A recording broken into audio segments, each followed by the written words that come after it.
হাতটা ডাউন করো।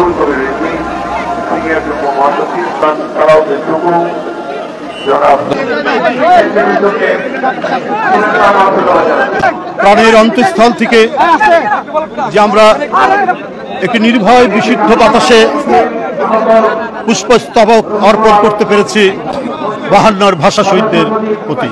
এর আগে আমরা প্রতি মুহূর্তে, বিশেষ করে বিগত 17 বছর প্রাণ হাতে নিয়ে আমাদেরকেই বিশ্ববিদ্যালয়ের চত্বরে আসতে হয়েছে।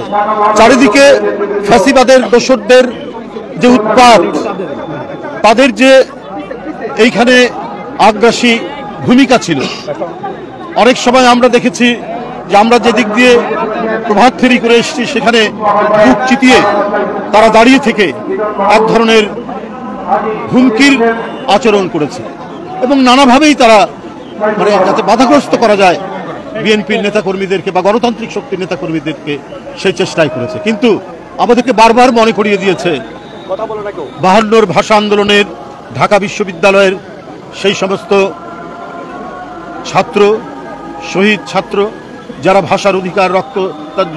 ভাষার অধিকার রক্ষা করতে গিয়ে অকাতরে নিজের জীবন দিয়েছে। এটা ছিল অধিকারের সংগ্রাম, এটা ছিল এই দেশের জাতীয় স্বাধীনতা যুদ্ধ এবং স্বাধীনতা সংগ্রামের প্রথম সোপান, এবং এই ভাষা আন্দোলনের সোপান পেরিয়েই আমরা ধীরে ধীরে এগিয়ে গেছি স্বাধীনতা যুদ্ধের দিকে এবং আমাদের মহা অর্জন, আমাদের স্বাধীনতা আমরা লাভ করেছি। তাই আমাদেরকে যখনই আমরা কোনো স্বৈরাচারের কবলের মধ্যে পড়েছি, যখন দেশে গণতন্ত্র হারা মানুষ বন্দিশালার মধ্যে বাস করেছে, তখন 52 আমাদেরকে উদ্বুদ্ধ করেছে, আমাদের প্রেরণায় জাগরিত করেছে যে কিভাবে আমরা এই স্বৈরাচারের বিরুদ্ধে, অত্যাচারীর বিরুদ্ধে আমরা লড়াই করব। এই প্রেরণাতেই আমরা দীর্ঘ 16-17 বছর সংগ্রাম করেছি। আমাদের অনেক নেতাকর্মীকে গুম করা হয়েছে, ক্রস ফায়ারের শিকার করা হয়েছে।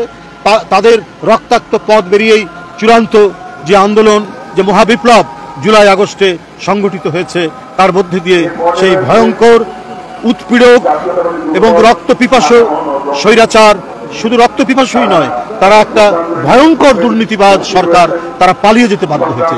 যদি জনগণের পক্ষে থাকতো, যদি তারা গণতন্ত্রের পক্ষে থাকতো, তাহলে কোনোদিনই পালাতো না। জনগণের পক্ষের কোনো রাজনীতিবিদ কখনো পালায় না। তার উজ্জ্বল দৃষ্টান্ত দেশনেত্রী বেগম খালেদা জিয়া। আপনারা দেখেছেন এত উৎপীড়ন, এত অত্যাচার, এত বন্দিত্ব, তারপরেও তিনি তার জনগণ আর দেশ ছেড়ে যায়নি। এটাই হলো পার্থক্য বিএনপির সাথে তাদের। তো যাই হোক, আবার যে কথা যে আমাদেরকে সবসময় প্রেরণা যোগাবে উৎপীড়নের বিরুদ্ধে, অত্যাচারীর বিরুদ্ধে, ফ্যাসিবাদের বিরুদ্ধে 52 ভাষা আন্দোলন।